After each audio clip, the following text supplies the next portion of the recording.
À quelques minutes du service de midi, les employés de ce restaurant d'Hendaye dialoguent tranquillement en langue des signes. À l'heure du coup de feu, là aussi, les gestes remplacent les mots et les consignes passent par les mains. Fred Laforie travaille dans les cuisines du Tiki Bachi depuis 5 ans. Diplômé de l'école hôtelière, il est sourd depuis sa naissance. Ce handicap ne l'a pas empêché de trouver sa place dans l'équipe.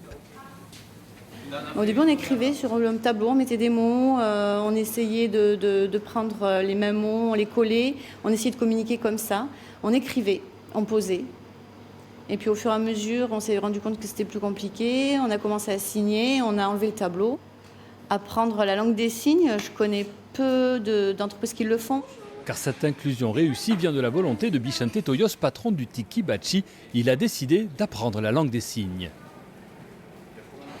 Déjà, on parle beaucoup avec les mains, quoi. On montre avec des doigts, on fait des trucs, viens ici, que le langage des mains ait une signification, c'est quand même pas mal, quoi. Ça pourrait être la langue universelle, quoi, la langue des signes. C'est même toute l'équipe du restaurant qui s'est formée à la LSF.